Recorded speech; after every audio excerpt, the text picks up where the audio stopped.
My name is Caleb Rourke. I'm a firefighter and EMT with the Athens Fire Department in southeastern Ohio. Our station sits just off East State Street, a few minutes from the Hocking River, and less than 10 minutes from US Route 33. We cover Athens, the Plains, Nelsonville, and a wide stretch of rural county roads that run toward Wayne National Forest. Some shifts are nothing but medical calls, chest pain, overdoses, lift assist. Other nights it's structure fires, vehicle rollovers, and barns burning in the middle of a field with no hydrants within half a mile. I've been on this job 9 years. A standard shift is 24 hours. We check in at 7 a.m. sharp. First thing is apparatus check. Engine 3 gets a full walk around. Tires, compartments, pump panel, hose beds. Then personal gear. My turnout coat and pants hang on the rack beside my boots. I check the reflective striping, the stitching at the cuffs, the face shield on my helmet. My SBAC cylinder holds 45 minutes of air if I'm breathing steady. In a real fire, it's closer to 20. I check the pressure gauge, run the pass alarm to make sure it shrieks if I stop moving, and reset the regulator. If something fails inside a structure, you don't get a warning twice. Engine 3 runs with 4 of us. Captain Reeves drives and handles command until a chief arrives. He's quiet and he doesn't waste words. Lopez rides the nozzle seat and pulls first line. Carter is our EMT and handles most of the patient care when we switch from fire to medical. I rotate between search, backup line, and outside vent depending on the call. We know each other's habits, and we know how each other moves in smoke. When the tones drop at night, the station speaker cracks once before dispatch comes through. That sound alone pulls you out of sleep. Your heart rate jumps before you even process the address. Structure fire reported. Vehicle accident with injuries. Possible entrapment. You're already standing up before the dispatcher finishes the cross streets. Boots on, coat zipped, radio clipped. We're in the engine and moving in under a minute. Fire behaves. Heat rises, smoke collects at the ceiling and pushes down as the room saturates. Wood floors weaken near the joist. Drywall fails. You watch for rollover in the smoke layer, and you cool it before it flashes. If the floor feels spongy under your weight, you get out. If the smoke turns black and thick and starts pulsing, you back up and hit it from a safer angle. The building gives you information if you know how to read it. Route 33 keeps us real busy. Tractor trailers drift across lanes at 2 in the morning. In winter, the overpasses freeze before the rest of the road. We've pulled drivers out of crushed sedans with hydraulic cutters while traffic backs up for miles. We've worked wrecks in the median while state troopers shine spotlights over our shoulders. There's a system to it. Stabilize the vehicle, pop the door, cut the hinge, clear the path, get the patient out. In town, most of the houses are older wood frame builds. Narrow staircases, low ceilings, bedrooms usually off a central hallway. You search the same way every time. Sweep left, sweep right, check behind doors, under beds, inside closets.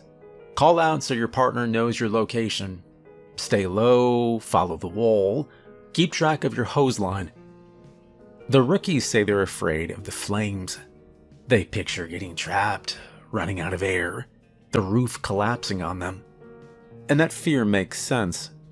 But after enough calls, you realize fire follows patterns. It spreads according to fuel and oxygen. It weakens what holds it up.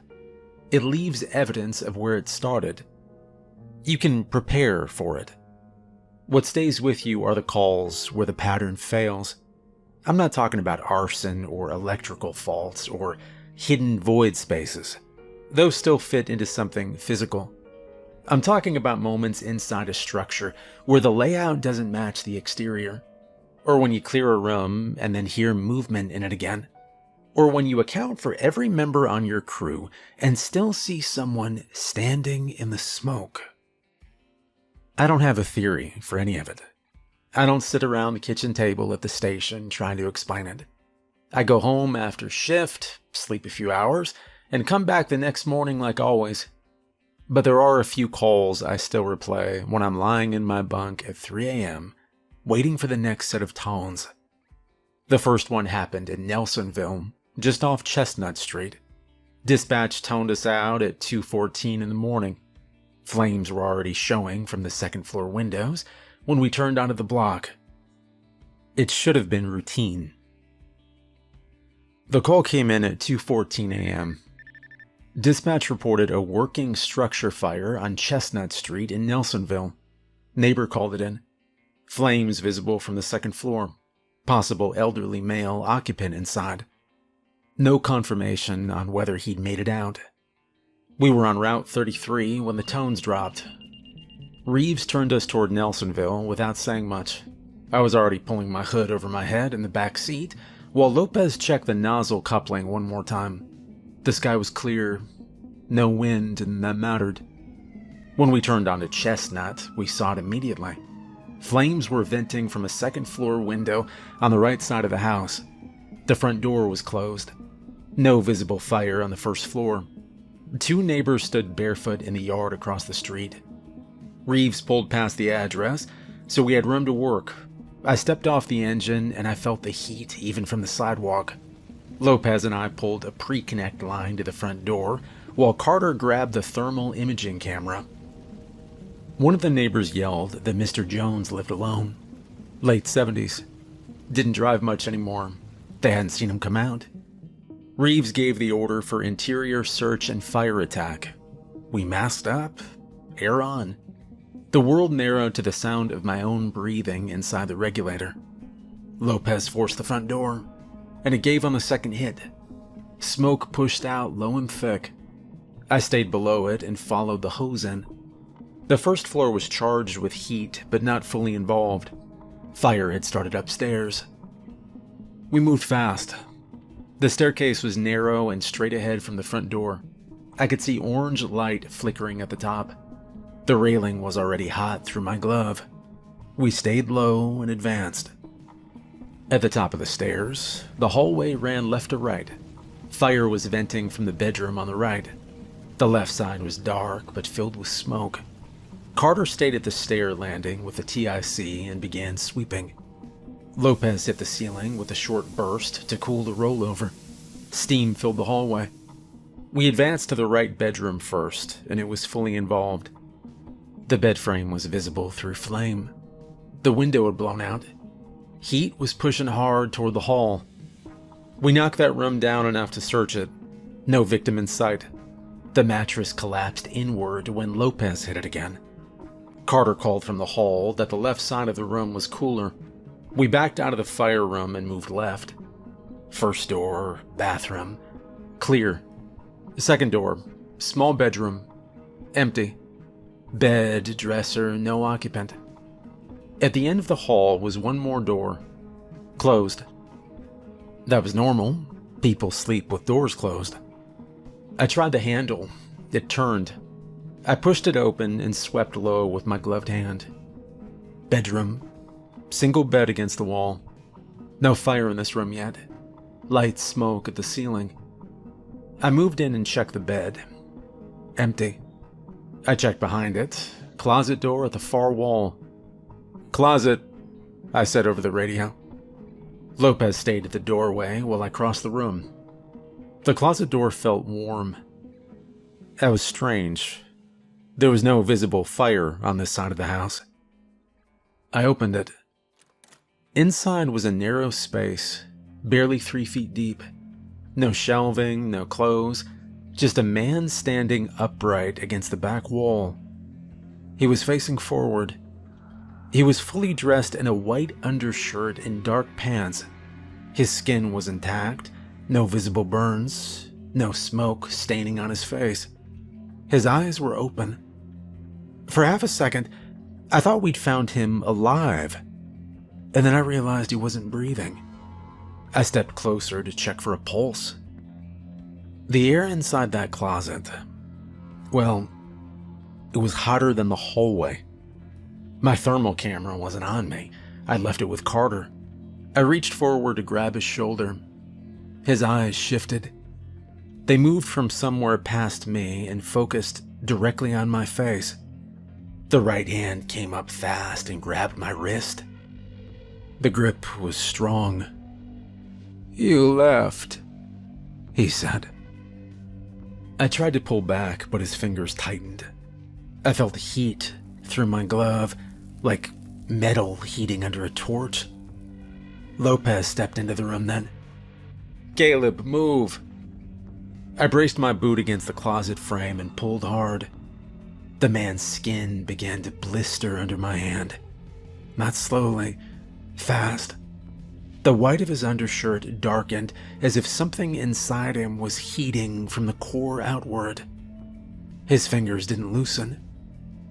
"You left," he repeated. And then his grip slackened, and his body collapsed straight down. Not like someone falling, like something hollow losing structure. He dropped into a pile of blackened material at my feet. No bones visible or recognizable form, just fragments and ash. The heat in the closet spiked instantly. Lopez dragged me back by my coat collar. Fire rolled into the hallway from the right side again, and we had to pull out. We exited down the stairs and regrouped outside, while another line finished suppression from the exterior. The fire was knocked down within 20 minutes. Overhaul took another hour. When the structure was safe, the county coroner walked through with us. Mr. Jones's body was located in the kitchen on the first floor, near the back door. Severe smoke inhalation. He likely died before the fire fully extended upstairs. I didn't say anything about the closet. Lopez didn't either. Later, when we were stripping gear back at the station, I pulled off my glove, and there were 5 blister marks across my wrist. Evenly spaced, oval, like fingertips. I'd worn full structural gloves the entire time. No breach in the fabric. Medical documented it as a contact burn from heated debris, and I didn't argue. The closet was measured during investigation.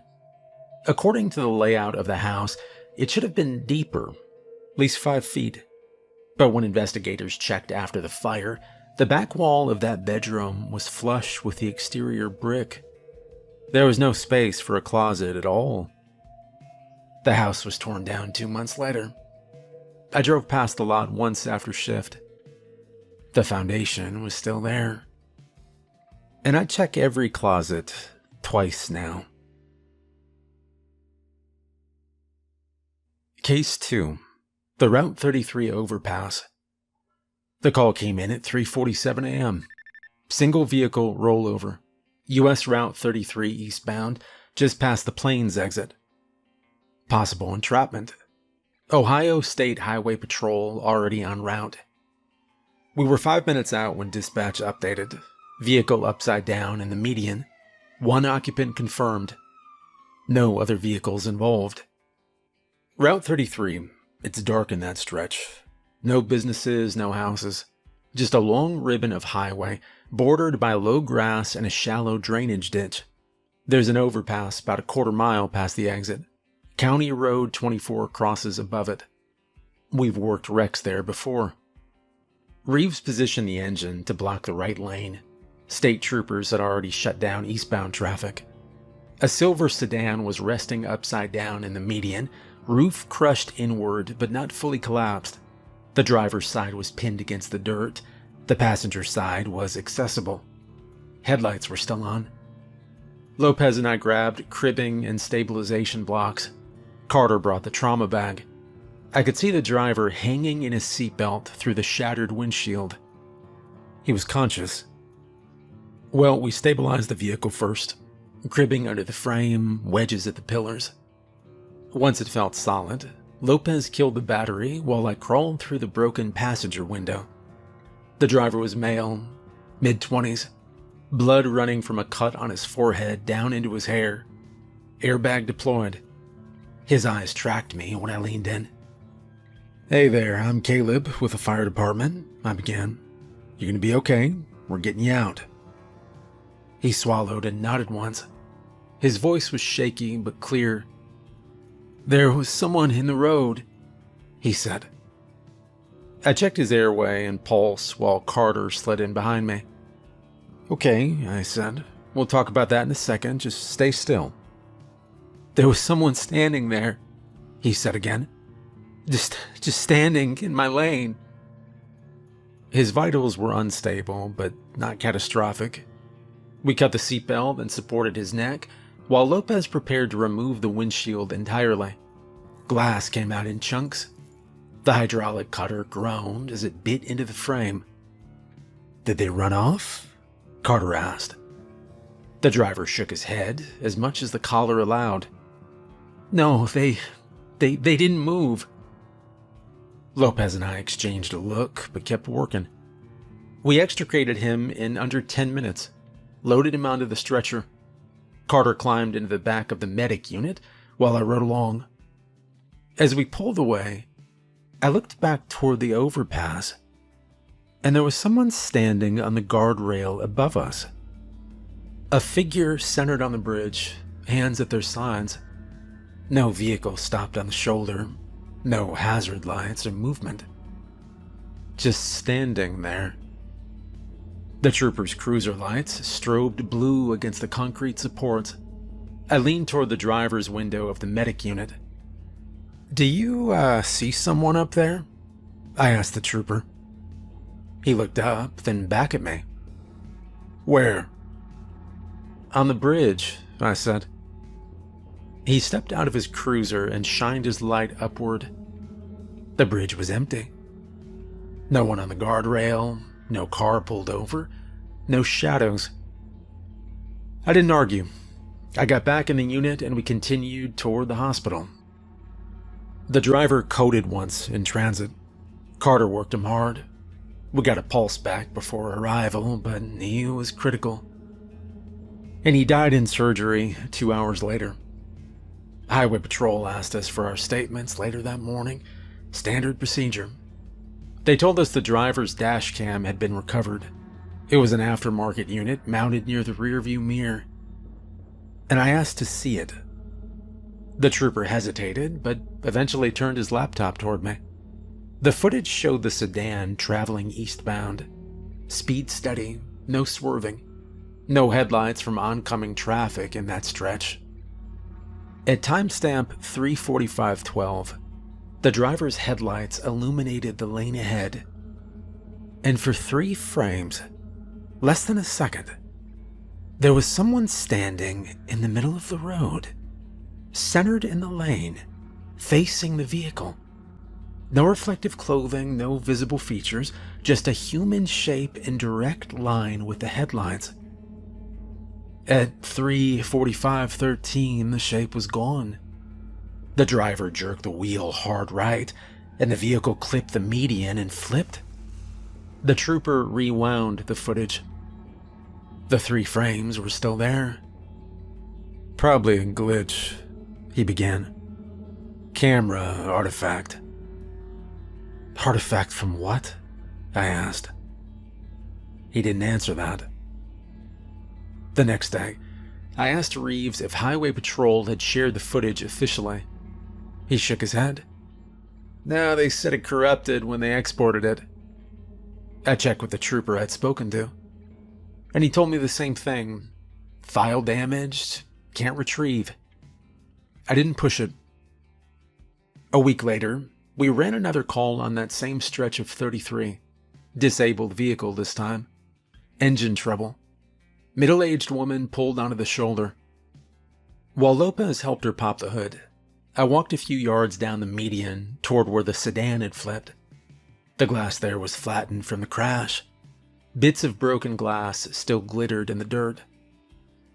I looked up at the overpass again. Nobody there. But I noticed something. On the concrete barrier above, centered over the eastbound lane, there was a dark streak on the guardrail, about shoulder height, vertical, like something had been standing there long enough to leave a mark.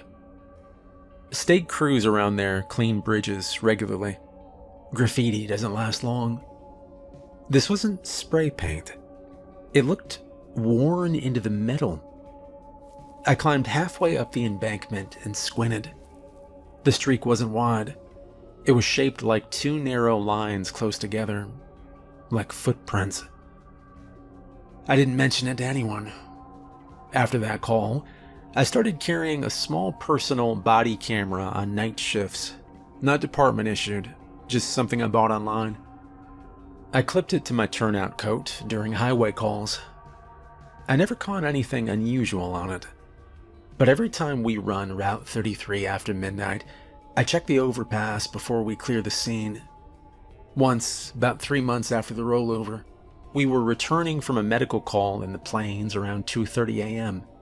As we passed under that same bridge, I looked up automatically, and there was a figure standing at the center again, hands at his sides, facing down toward the vehicle.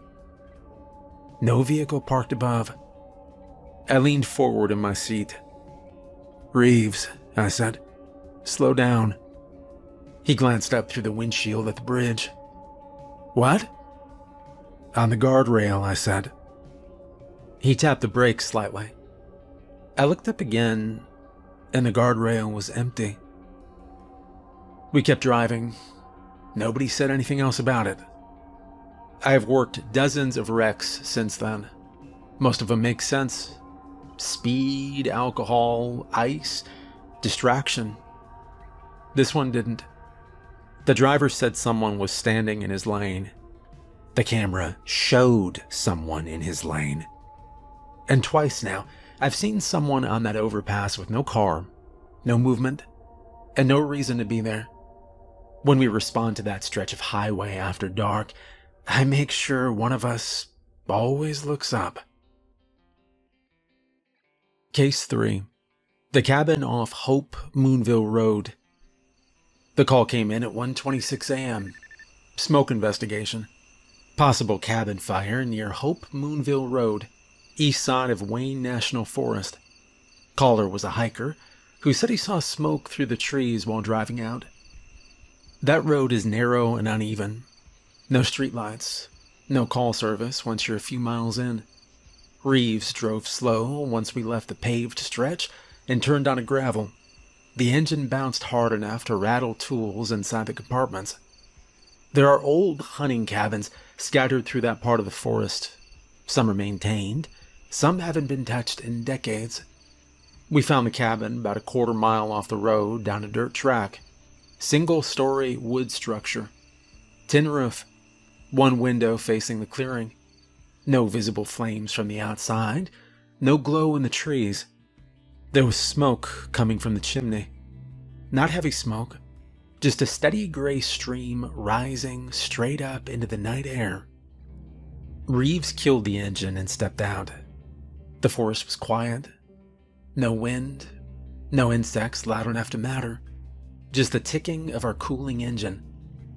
We pulled a line anyway, standard procedure. The front door was shut, no lights inside, no vehicles parked nearby. I tried the handle. Locked. Lopez forced it with a Halligan. The door frame splintered inward. We masked up before entry. The interior was dark. No visible flame, no active fire in the main room. A stone fireplace sat against the far wall. No flames in it either. No visible embers. But the air inside was warmer than outside. Not structure fire warm, just noticeably warmer. "Thermal," Reeves said. Carter stepped in and swept the TIC across the room. Walls cool, ceiling cool, floor cool. Fireplace reading slightly elevated, but not active. There were 3 wooden chairs positioned in a half circle facing the hearth, all evenly spaced, all pointed inward. No other furniture in the room, except a small table against the wall. No footprints in the dust near the doorway. I stepped toward the fireplace and crouched down. The inside of the hearth was clean. No ash, no charred woods, no coals, but the stone around it was blackened, like something had burned recently. "Anyone home?" Lopez called out. No response. We cleared the main room and moved to the back hallway. 2 small bedrooms, both empty, mattresses stripped, no bedding or signs of recent use. Then I noticed something on the floor near the wall opposite the fireplace. A square outline in the dust, about 3 feet by 3 feet. The wood planks there looked newer than the rest of the floor. "There's a hatch," I said. Reeve stepped over and brushed the dust aside with his boot. There was a metal ring flush with the floor. "Padlocked," Lopez said. He was right. A new silver padlock secured the hatch closed. The lock wasn't rusted, wasn't old, it'd been put there recently. We were dispatched for a basement search, but smoke from the chimney with no visible fire upstairs meant something had to be below. Reeves nodded once. Lopez cut the lock. The metal snapped clean under the bolt cutters. We lifted the hatch. A rush of colder air came up from below. Not stale, cold. I pointed my flashlight downward. Dirt floor, rough wooden steps leading down. No railing. We descended one at a time. The basement wasn't finished, just packed earth and exposed beams. The ceiling above us creaked faintly under our weight. In the center of the dirt floor was a circular burn mark, about 4 feet across. Black soil, darker than the surrounding ground. No visible ash, no wood, just a ring. Against the far wall sat a single object. A firefighter helmet. Yellow, old style, no modern reflective striping. I walked toward it slowly. The shield on the front had no department name, no number, just a blank space where something had been removed. I picked it up. The inside leather liner was brittle. "Reeves," I said.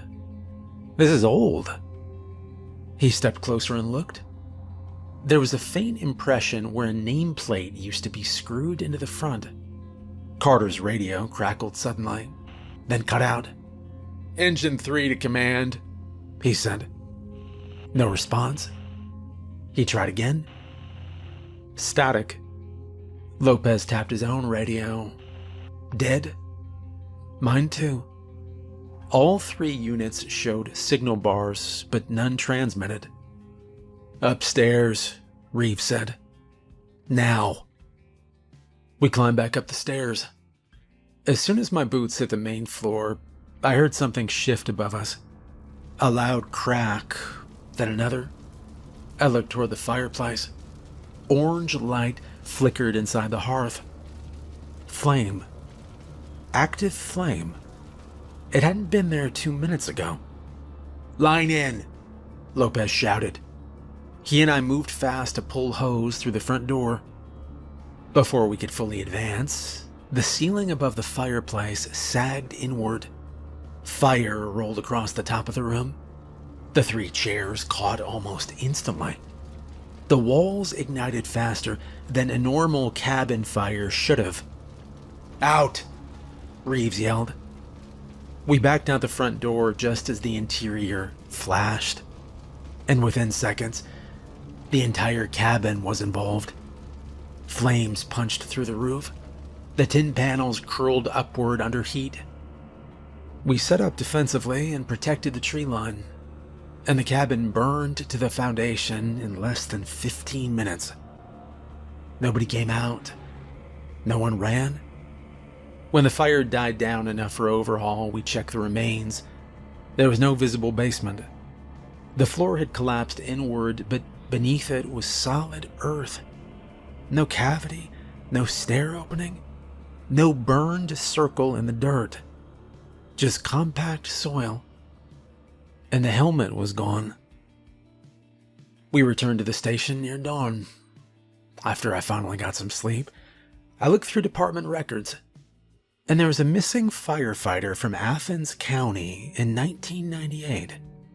Responded to a rural structure fire near Wayne National Forest. Disappeared during interior search. Body never recovered. I checked the archived photo, and he wore an older yellow helmet. No reflective striping. The nameplate on his helmet read M. Talbot. There was no helmet recovered in his file. I closed the archive window and I didn't mention it to Reeves. 2 weeks later, the county cleared the site where the cabin had stood and no investigation followed. Hope Moonville Road is still there. We still drive it sometimes for brush fires and rescues. And when we do, I look for that dirt track. I haven't found it again, but I remember exactly where we turned off. And I remember how the radio died before the fire started. Case 4. The River Warehouse. The call came in at 2:58 a.m. Smoke investigation. Abandoned warehouse along the Hocking River near the old rail spur off West Union Street. Multiple callers reported smoke coming from the roof. Possible homeless occupants inside. We knew the building. 3 stories, brick exterior, broken windows on the upper floors. The roof partially collapsed on the south side years ago. It'd been red tagged by the city, but never fully secured. People still got inside through a loading dock door that wouldn't latch. We pulled up to light gray smoke pushing from the upper windows on the river-facing side. No visible flame from the street. Reeves positioned the engine to block the access road. Police cruisers arrived seconds later and began clearing the perimeter. Primary search first, Reeves said. Possible occupants. Lopez and I messed up. The loading dock door hung crooked in its frame. We forced it wider and stepped inside. The air was thick, but not charged with heavy heat. This wasn't a fully involved fire yet. It smelled like old wood and something synthetic burning, plastic or insulation. Our lights cut through the dust. The main floor was open warehouse space.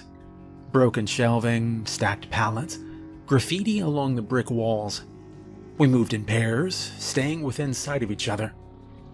Fire's in the rear, Lopez said, pointing toward a faint orange flicker near the back corner. We advanced the line slowly.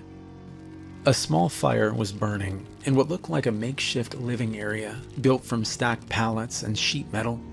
A mattress on the floor had partially ignited. A shopping cart sat nearby filled with clothing. No one visible. We knocked the fire down quickly. It wasn't large. And once the immediate threat was controlled, Reeves ordered a full sweep of the structure. Police confirmed no one had exited while we were inside. That meant if anyone was living here, they were still somewhere in the building. We split into 2 teams. Lopez and I took the east side toward the interior loading docks. The floor was uneven. Sections of concrete had crumbled, leaving shallow pits. Water from previous leaks had pooled in spots and reflected our lights. As we moved deeper into the structure, I noticed something on the wall ahead. Handprints. Black soot handprints. At first I assumed they were left by squatters or firefighters from an earlier call. But as we moved closer, I saw that there were too many. Dozens. Then hundreds. Small prints, large prints. Some smeared, some clean and sharply defined. All pressed flat against the brick wall. They covered a stretch about 20 feet wide and 10 feet high. Every single one faced inward toward a single spot on the wall, like they'd all been reaching toward the same place. Lopez, I said. He stepped beside me and scanned the wall with his light. "Oh, kid's messing around," he said at first. And then he stopped. The handprints were layered over each other. Some looked fresh, some older, but none had drip lines beneath them. No soot streaking downward. They were clean impressions. "Check the wall temp," he said. I placed my gloved hand against the brick, and it was just warm. There was no visible flame in that section. My radio crackled. "Engine 3 to interior east side, status," Reeve said. "Fire knocked down," I replied. "Continuing search." And that's when Lopez's pass alarm activated. The loud, shrill beeping echoed off the brick. I spun toward him. He was standing 3 feet from the wall, completely still. Mask on, eyes open behind the face shield, arms hanging at his sides. "Lopez?" I said. No response. His pass alarm continued to sound because he hadn't moved. I grabbed his shoulder. "Lopez?" Nothing. His head was tilted slightly forward, facing the center of the handprints. I followed his line of sight. There was nothing visible in the brick, just soot. And then I noticed something else.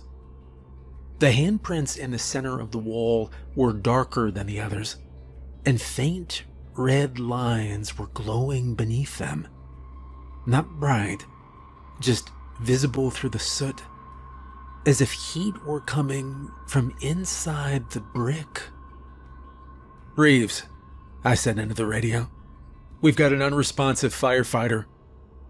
"Location," Reeves said. "East wall near loading docks," I replied. I tried to pull Lopez backward. His boots didn't move at first. It felt like his weight had doubled. The pass alarm continued to scream. "Lopez!" I shouted. And finally his head turned slowly toward me. His eyes were open but unfocused. "They're inside," he said. "What?" "They're inside the wall."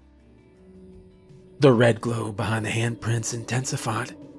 The brick surface began to crack. Thin lines spread outward from the center. The air temperature spiked instantly. "Get him out," Reeves said over the radio. I braced my boot against the wall and I pulled hard on Lopez's coat collar. And this time he moved. As soon as his back cleared the brick, the red glow vanished. The cracks in the wall stopped spreading. Lopez collapsed against me. I dragged him toward the exit while Carter and Reeves ran toward us. Behind us, the brick wall bulged outward slightly, and then a section near the ceiling collapsed inward. Fire erupted from behind it. Flames shot across the top of the warehouse ceiling and began to spread rapidly. "Defensive," Reeves ordered. We retreated out the loading dock just as the interior ignited fully. The fire moved faster than it should have for a structure that size.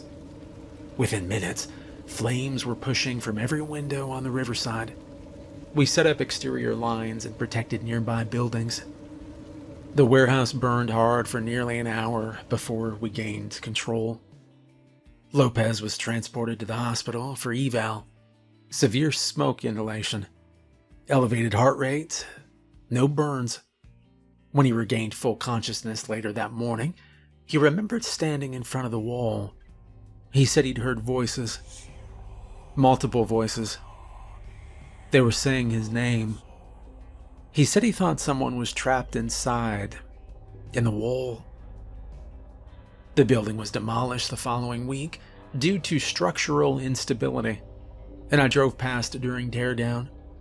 The east wall, the one with the handprints, had already been removed. The bricks lay scattered in piles. I walked as close as the barricade would allow. None of the bricks showed soot patterns. None showed handprints. They were clean. Lopez transferred departments 3 months later. Said he wanted to be closer to family in Columbus. He doesn't talk about that call. We still run smoke investigations along the river. Every time we step into an abandoned structure now, I check the walls first. Not for fire, for handprints. Well, Ohio doesn't look dangerous from a distance. From the highway, it's fields and tree lines and small towns with water towers painted in school colors, brick storefronts, two-lane roads, county fairs in the summer. In Athens County, the hills roll soft and green most of the year. In the fall, the trees turn red and gold, and the air smells like leaves and wood smoke. It doesn't look like a place where something waits. But I've been inside enough houses at 2 in the morning to know what the outside doesn't tell you. I have crawled down hallways in Nelsonville where the heat dropped suddenly in rooms that should have been fully involved. I have stood on Route 33 with traffic stopped in both directions and watched headlights reflect off an overpass where nobody was parked. I have forced entry into buildings along the Hocking River, and I have seen walls marked by hands that didn't belong to anyone we could find. Fire is predictable. It needs fuel, oxygen, needs heat. Take one of those away and it dies. Leave them in place and it grows, moves upward, spreads across ceilings. It eats through old wood faster than new. You can measure it. You can train for it. You can put it out. The other things don't follow that system. They don't show up on thermal cameras the way they should. They don't stay where you expect them to stay. They don't leave evidence that survives daylight. The closet in Nelsonville was measured after the fire. There was no space for it in the wall. The overpass camera file corrupted the same day it was requested. The cabin in Wayne National Forest had no basement when the site was cleared. The warehouse bricks along the river showed no marks once the building came down. I don't tell recruits these stories. When new firefighters come in, I teach them how to read smoke, how to sound a floor before committing weight, how to manage their air, how to keep track of their partner in zero visibility. I teach them if they feel lost, they follow the hose line out. If they feel heat spike, they cool the ceiling first. I don't tell them to check overpasses. I don't tell them to measure closets.